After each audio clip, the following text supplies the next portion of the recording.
was fair to me.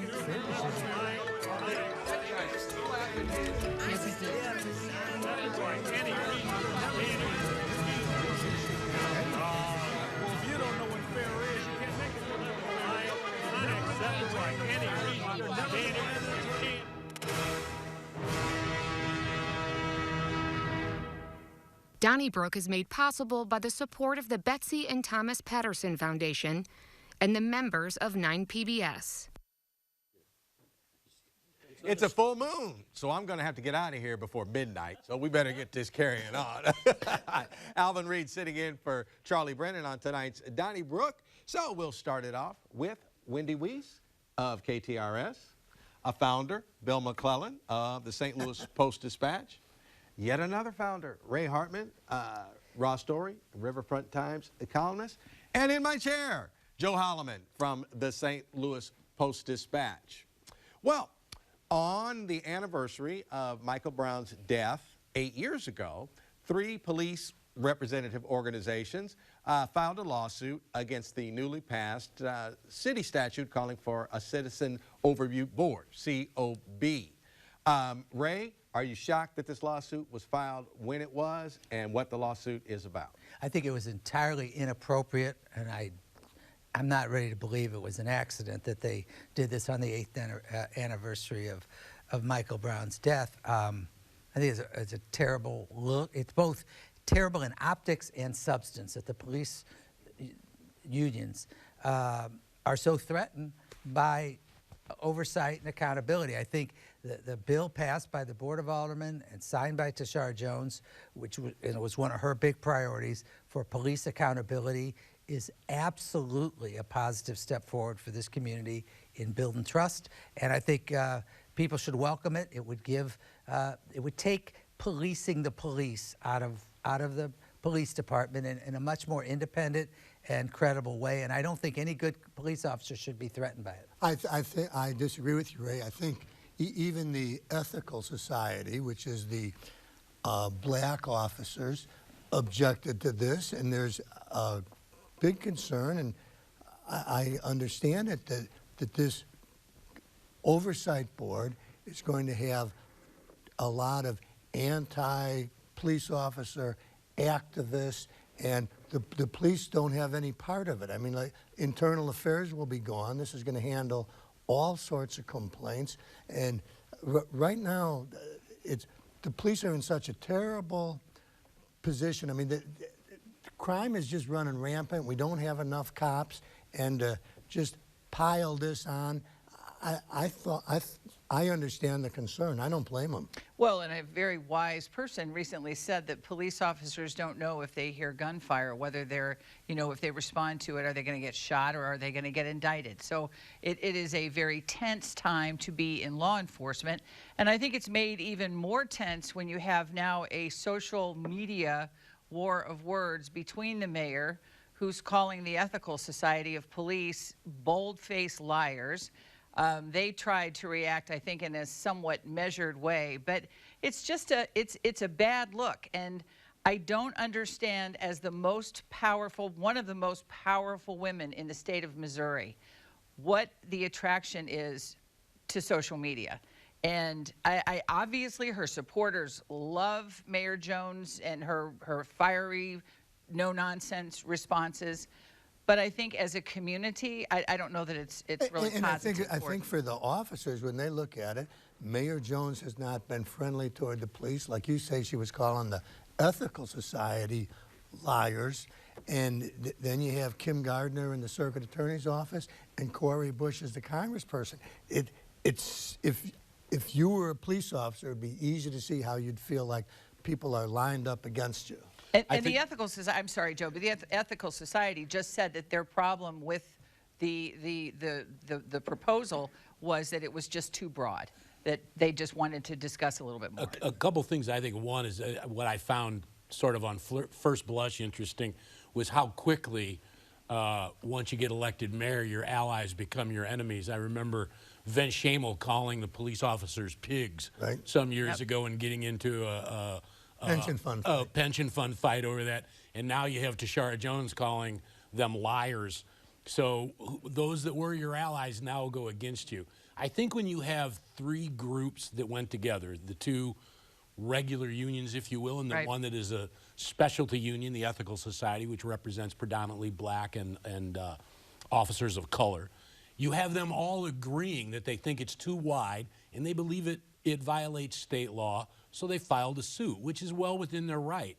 I think that optically we all agree that police oversight is a good idea. But now it comes time to get past the social media optics of it, Right. and actually get down to figure out Negotiate. how it is. They're all saying they think it's too broad. So they'll file a suit. That suit will be decided, and I think it's what we could expect. And I think Bill's point is well taken, that you went from one board or group that, let's say, wanted to sweep everything under the rug to another one that can't wait, or at least in police officers' minds, can't wait to nail a cop for doing something wrong.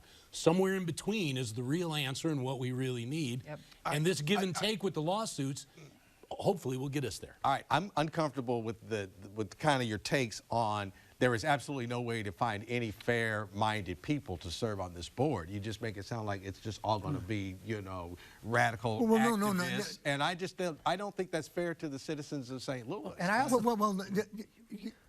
you're probably right, but I think that there's such a distrust right now between law enforcement and Tashara Jones and Kim Gardner and Corey Bush that the police are afraid of who's going to be put on it, and maybe if they had some say in that, Alvin. But they Well, were Bill, open what about- meetings. They can I could have ask- responded Alvin. just like the public did. I don't think it's a coincidence that they did not That make was the any mayor's of point. these meetings. I do not think that was a It coincidence. sounds like a political fight, and if Tashara Jones didn't think it was going to end up as a political fight, then she was being naive. Okay, but what about the distrust in the black community, and not just the black community, but predominantly in the black community to the police? I mean, that's being left out of this conversation. No, it's And not. I- No, it's not. That's how he worded it. we just said agree distrust. there That's how needs he to be prefaced it. some You talk oversight. about the distrust of the police toward Kim Gardner and Tashara Jones and Corey Bush. What about the distrust from the community to the black police? That's a big problem, okay? And it's part of this Not discussion. to the black police, to all police.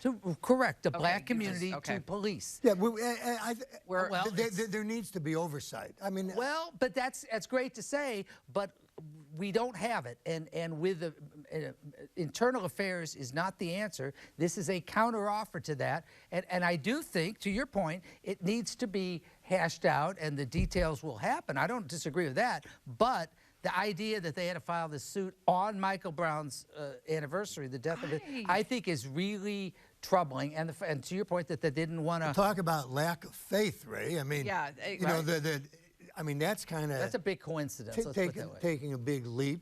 Oh, It I is. don't think so. And I think the only thing I say about you know, if Ethical Society Police, equal partner in this, then they should have stood up and said, like, this can wait a week. Let's not do this now, because all that does is draw ire. And I think that was put it this way, I think it was a missed opportunity to do the right thing, but hey, it'll Or maybe it was just filed at the first possible time. Maybe. Okay. That I is- don't think so. that is I mean, it is Take it- possible. that It's it wasn't possible. I said it's sinister. If we're going to possible. talk about not on- possibilities, it's not on- it's let's not throw on them all out. I everybody. don't think it's. I did not rule that out. I'm just saying. It's not- Okay. yeah. All right. Well, a man who struck youth out near Ted Drew's on Watson Road has turned himself in after a number of days. He was, turned himself in, and shortly thereafter was released. The young man that he hit did die. And it kind of leaves us in a little predicament as to how that should be handled, huh, Wendy? Yes, it does. And one of the big stories, or one of the big questions, I should say, from Christine Byers, 5 on Your Side, her story, is what is going to be done about the fact that since 2017, 4 of the 5 hit and runs on Chippewa and Jameson, or in that general vicinity, have been in front of Ted Drew's. You have incredible crowds, and there's a lot of behind-the-scenes negotiating going on between, is it Tom Oldenburg? Is that the alderman? The alderman. The alderman, and he's working with local businesses in the St. Louis Police Department. And the TrailNet spokesperson has said that there are any number of solutions. Just a crosswalk, a blinking crosswalk. So I think we can look forward to that. I was a little surprised, and obviously I don't know the legality of it, but that the suspect who took off after a hit and run, and I know that this is being considered, but took off after a hit and run, that he would not be considered a flight risk and that he wasn't held over. And I found that interesting. Hey, well, just to clarify it, it isn't that he was released, it's that he was not charged. Not charged yet. I mean, you know, the police arrested him, and the circuit attorney's office declined to charge him. And, you know, we don't know exactly what's going on in the circuit attorney's mind. She might have a valid reason for not charging him, but because she doesn't speak to the press, so we don't know. And I think that, and it doesn't mean that person can't be charged later. Which seems an obvious one, regardless of what happened. It seems like he left the scene of an accident. That seems to be pretty much prima facie right there, that didn't hang around, which I believe another person who ended up, I believe, hitting the young man. In the fusion. Stayed there as you are supposed to. So they can always file charges at a later date. But I think Bill hits on a point to where we have a problem, certainly at our newspaper over time, with Kim Gardner, is not talking to anybody to explain it all what's happening. And I think there probably is a logical, one would hope, explanation on the part of this young man and his family, and the fact that Jacob Adler had the car, you know, he had the car repaired. He took it to a body shop, so there's some thought there. We don't know that he was driving. I mean, that's probably that's probably what Kim Gardner would say. We can say that his truck did it, but we don't know if he was driving. Well, but that's a guess because Kim Gardner won't explain it. I don't mean to contradict you, but since we were talking before we came on, I contacted, I guess I'm in the press, contacted Kim Gardner's spokesperson, who indicated that the office says, at least to me, that this needs more investigation, more police at work. They said that they've got to be able to prove not probable cause, but beyond a reasonable doubt, and they don't think it's there. Now, they talked to me. I don't know if they handle respect. To your point, I mean, they did. I don't think it's fair to say they won't talk to the media. At least in this case, they did. Hey, have you had Kim Gardner on your show, Ray? I have many times. Okay. A number of times, yeah. And you know, not. Yeah, probably 4 or 5 times. You should urge her to talk to the rest of the press. It's not my. Let me tell you something. Share it, Ray. Well, then maybe you guys should. You should urge Sam Page to talk to me. I mean, people talk who they want to. I will throw this out here. It isn't like my email box is lit up with statements from the prosecuting Let me be clear. I think. So let's not just. No, let me be clear. It's an equal opportunity. You know. I do think, and I've expressed this to them. I mean, that's not my job to advise them. There is no question that that Kim Gardner does not communicate as well as she should, in my opinion. But to say they won't take any questions in this case, and I don't know that they're right, by the way. I just don't, all I know is they do have. Well, we had that in the paper that he hasn't been charged. And that they want more evidence. Well, that's what they're saying. But that's something. I mean, that's what they're saying. I mean, and I don't think that's an unreasonable position. Just to what Ray said, I always make myself a defense attorney, even though like we just dog them out here sometimes on the show. But I just ask myself the questions that would be asked if, you know, once on trial. And you know it's coming. You know, I'm sorry about that's a defense attorney's job. And if he felt as though his client was going to be overcharged, he's going to really, really just, you know, be ugly about it. And so I can understand making sure that there is a case. I'm not going to answer and it's a terrible tragedy, by the way. Who you talk to in the media or whatever. But I do understand why. Okay, we dot every T and cross every I. Okay, Joe, enough signatures have been, you know, put down on the dotted line. After there weren't enough signatures, and about 5 days later there were more than enough. But we are going to vote on legalized marijuana in Missouri in November. Now, the midterms have some interesting races already going on, but man, that takes us to another height, as we might want to say. Well, what do you think? Who's it going to help? Who's it going to hurt? Well, it's going to help people who like marijuana. I think that would be the first group. And, you know, in every state that's done medicinal marijuana within 3 to 5 years goes with recreational. One, they realize that people like it. 2, they realize that the world doesn't come off of its axis and spin out of control. And 3, politicians see money in it. So it's, you know, it's a win-win-win all across the board. And it's really about time. And I wish with these measures, what they would do is also either cancel out, negate, or minimize people in jail who are doing times for things that are now being legal. That's part.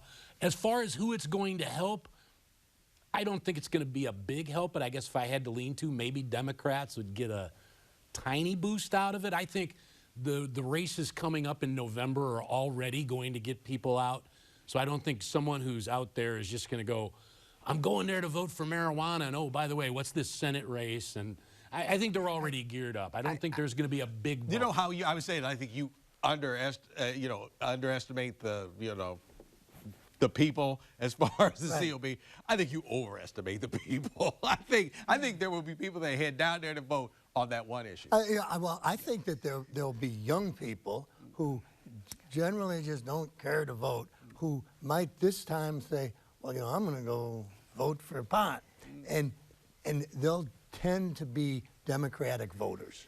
So, I'm hoping. Also I'm not optimistic.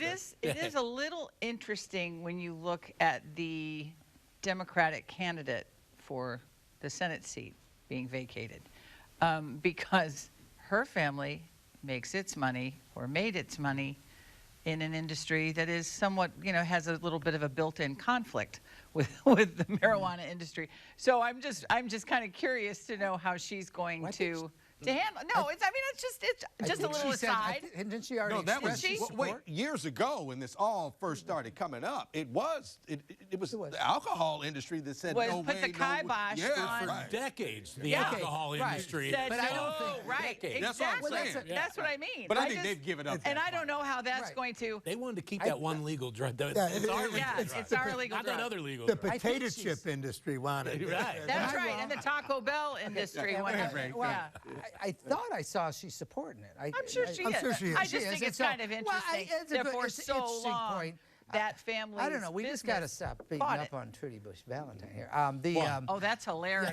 No, we got to because she's right. No, but here's the deal. I don't think it's taking the shots before she. Yeah, you wouldn't support her because she couldn't cite Supreme Court cases. She didn't know about Citizens United. I told you then, and I'll tell you. No, I'm telling you then, and I tell you now. She's the candidate. She's still standing between and she could Mitch McConnell. She's fine. She could use 1% here, 1% I will say this, there. Alvin. I don't think it's a base move. John Collins Muhammad. All right, he not guilty, along with Lewis Reed and Jeffrey Boyd. Jeffrey Boyd. All right, we're not guilty. We're going to prove our innocence. Well, suddenly he changed his mind. What changed his mind, Bill? Well, I don't know. One can only suspect that. One might. Yeah, he's hoping to make some kind of a deal. And if I were Lewis Reed and Jeffrey Boyd, I would not be happy that my co-defendant is talking, and maybe it goes further than that. I mean, because there was public official A who was a bigger fish who sniffed at the bait and then said, I don't want cash, I want this in checks, and then didn't cash the checks. And, if John Collins Muhammad can help get the bigger fish, I mean, I don't know, but is he talking or is he singing aria? I think I can hear an aria. That's what I think. And this is all on a federal level, and they're pretty clear as to how they work.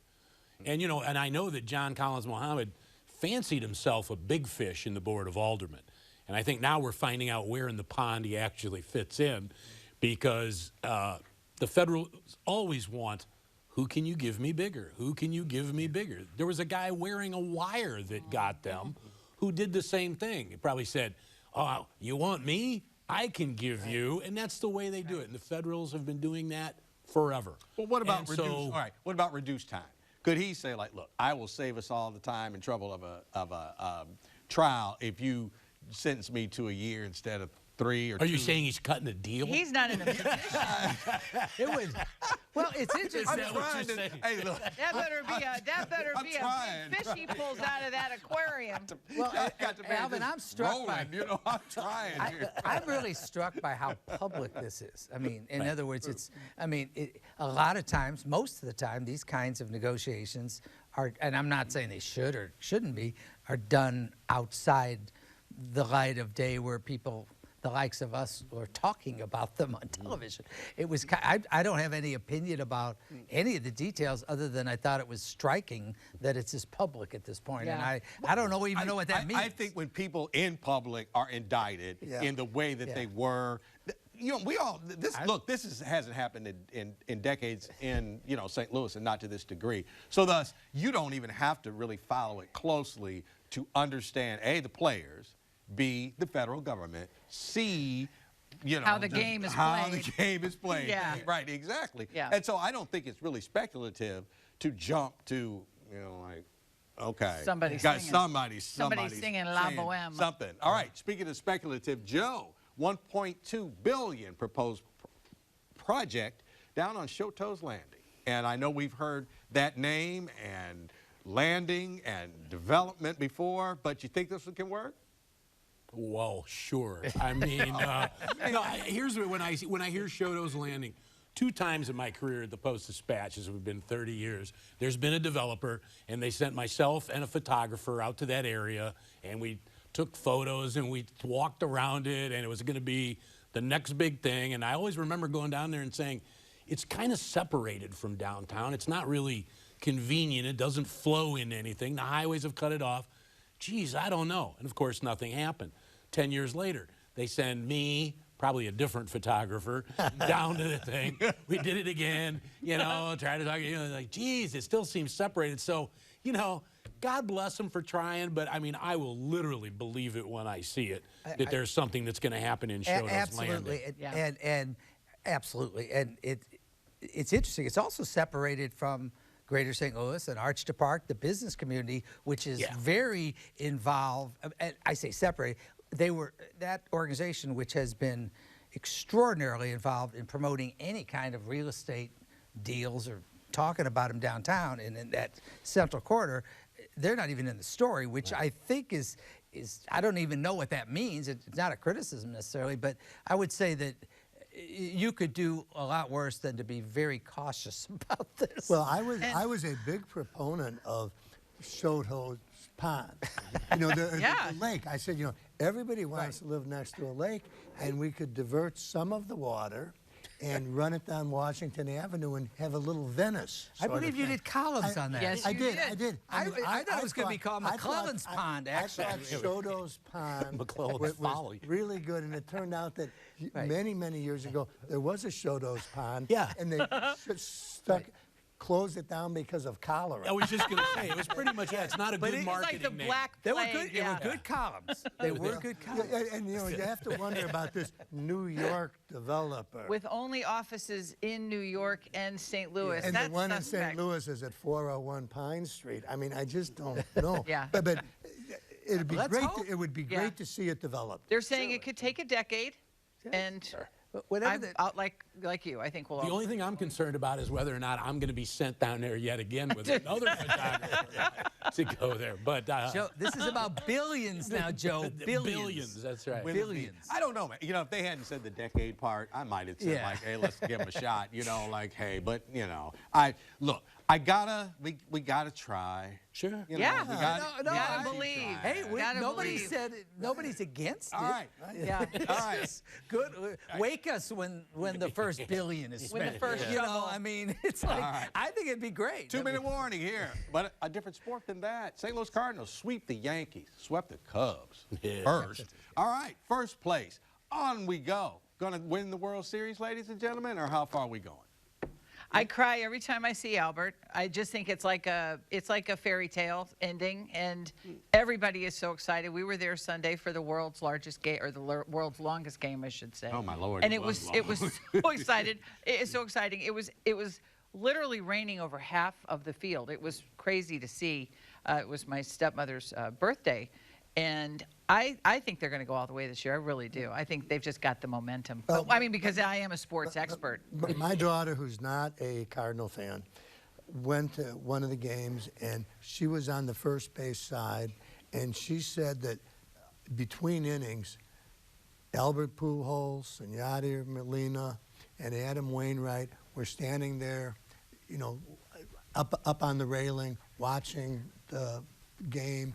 And she said it was emotional even for a For a Cubs fan. Yeah.